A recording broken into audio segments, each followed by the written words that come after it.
Hello student, एक बार फिर से मेरे चैनल पे आप सभी का स्वागत है। Myself doctor Ajit Rai. Today we are going to discuss biological classification. पिछली क्लास में हमने आपको पढ़ाया था द लिविंग वर्ल्ड। आज मैं उसका सेकंड चैप्टर लाया हूँ, the biological classification. Now will we start with biological classification. Biological classification में हम सबसे पहले पढ़ेंगे अरस्तु। फादर का नाम पढ़ेंगे अरस्तु, फादर ऑफ जूलॉजी। अरस्तु को फादर ऑफ जूलॉजी कहा जाता है। इन्होंने एनिमल को 2 पार्ट में डिवाइड किया। पहला, एनिमल हैव रेड ब्लड। दूसरा, animal have do not red blood. Animal have read blood मतलब जिसके पास रेड ब्लड है। डू नॉट रेड ब्लड जिसके पास रेड ब्लड नहीं है। और इन्होंने प्लांट को 3 पार्ट में डिवाइड किया, 3 कैटेगरी में डिवाइड किया। अरस्तु ने प्लांट को 3 पार्ट में डिवाइड किया। First is a herb, second is a shrubs and third is a trees. Herb, shrubs and trees. And second father Theophrastus पढ़ेंगे। थ्रियोफेस्टस को फादर ऑफ बॉटनी कहते हैं और father of ancient taxonomy, father of ancient plant taxonomy कहते हैं। इन्होंने 3 book लिखी थी। First is a Historia Plantarum and second book is causes of plant and third book is inquiry into plant. First is a Historia Plantarum and second is a Causes of Plant and third is a Inquiry into Plant.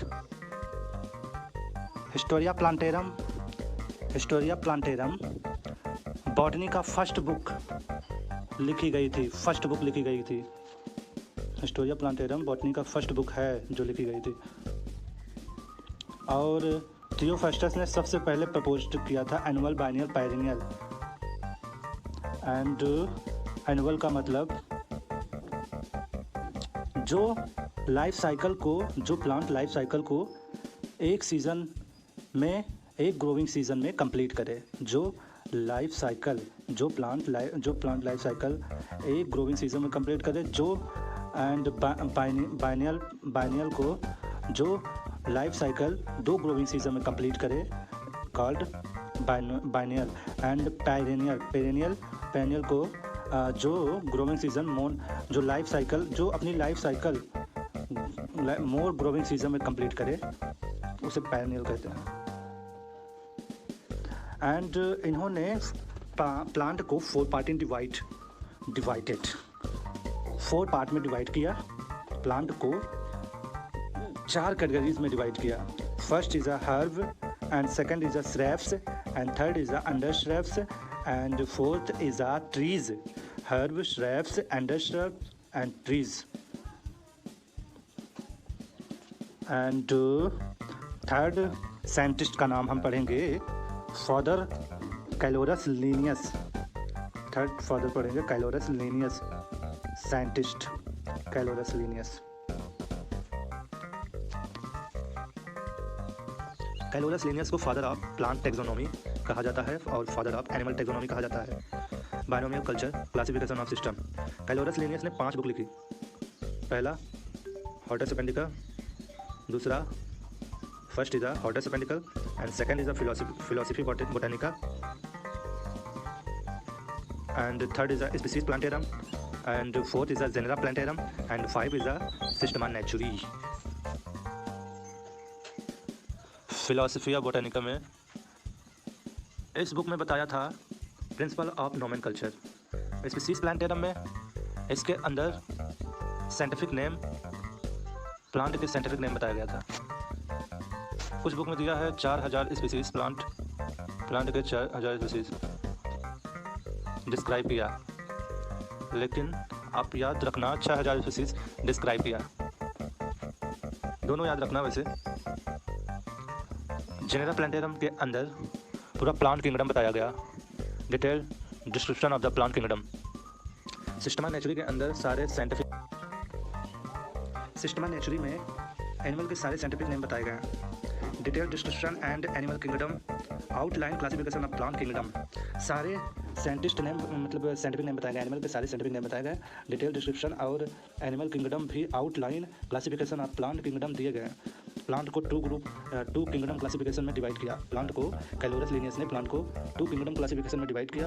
उसके बाद इन्होंने plant को 24 group में divide किया था। Stamen carpel के base पे इन्होंने प्लांट को 24 ग्रुप में डिवाइड किया था। 2 किंगडम क्लासिफिकेशन में डिवाइड किया था प्लांट को, प्लांटी एनिमलिया। उसके बाद जो मतलब क्लासिफिकेशन दिया था कैलोरस लिनियस ने, वह आर्टिफिशियल क्लासिफिकेशन बोलते हैं या सेक्सुअल क्लासिफिकेशन भी बोलते हैं। आर्टिफिशियल क्लासिफिकेशन भी बोलते हैं, सेक्सुअल क्लासिफिकेशन भी बोलते हैं। एंड 4th साइंटिस्ट हम पढ़ेंगे Bentham and Hooker. Bentham and Hooker से रिलेटेड है। बेंथम एंड हुकर किससे रिलेटेड है? Anybody can suggest? Bentham and Hooker किससे रिलेटेड है? मैं बताता हूँ, रॉयल बोटेनिकल गार्डन से रिलेटेड है। Bentham and Hooker royal botanical garden से रिलेटेड है। एशिया का सबसे बड़ा गार्डन है जो कलकत्ता में स्थित है, और संसार का सबसे बड़ा बोटेनिकल गार्डन है जो इंग्लैंड में लोकेटेड है। इसमें जो वर्क करते हैं बोटेनिकल गार्डन में, मतलब जो वर्क करते हैं उन्हें हम लोग बोलते हैं क्यूरेटर बोलते हैं। रॉयल बोटेनिकल गार्डन में जो काम करते हैं उन्हें हम क्यूरेटर बोलते हैं। First proposed biggest natural classification of the Spermatophyta. First proposed biggest natural classification of Spermatophyta मतलब सीड बियरिंग प्लांट। स्पर्मेटोफाइटा का मतलब सीड बियरिंग प्लांट। स्पर्मेटोफाइटा की 202 फैमिली बताई, फिर इसको डिवाइड किया 3 पार्ट में। स्पर्मेटोफाइटा 202 फैमिली बताई, उसको 3 पार्ट में डिवाइड किया, जिन्हें हम बोलते हैं dicotyledon. First is a dicotyledon and second gymnosperm and third is a monocotyledon. Dicotyledon 165 होगा एंड गैम्नोस्पर्म 3 होगा एंड मोनोकोटिलेंडन 34 होगा। डाइकोटिलिडनी में हम पढ़ेंगे पोलीपेटली एंड गैमोपेटली एंड मोनोकैलिमाइडी। पोलीपेटली का मतलब एक पेटल, गैमोपेटली का मतलब यूनाइटेड पेटल, और मोनोकैलिमाइडी का मतलब होता है जिसमें पेटल एब्सेंट हो। Petal absent. बेंथम हुकर ने जो भी क्लासिफिकेशन दिया था उसके कुछ अच्छाई भी थे और बुराइयां भी थे। तो सबसे पहले हम उसके मेरिट पढ़ेंगे। डीमेरिट तो सभी हम आसानी से एब्जॉर्ब कर लेते हैं। हम लोग वैसे भी बुराई ज़्यादा ध्यान देते हैं बुराइयों पर, क्यों? सही कहा ना। चलो हम पढ़ते हैं पहले मेरिट, इसकी अच्छाइयाँ, बेंथम एंड हुकर की अच्छाइयाँ। First floral character and second natural classification and third simple nature. यह दिस इज़ नॉट बेस्ट, यह बेस्ट नहीं है, फिर भी हर्बेरियम बोटेनिकल गार्डन के अंदर इसी क्लासिफिकेशन का यूज्ड सबसे ज़्यादा करते हैं। फ्लोरल कैरेक्टर, ये मोर कंजर्वेटिव कैरेक्टर है। बेंथम एंड हुकर का अब हम डीमेरिट पढ़ेंगे, इसकी बुराइयाँ पढ़ेंगे। तो चलिए हम स्टार्ट करते हैं।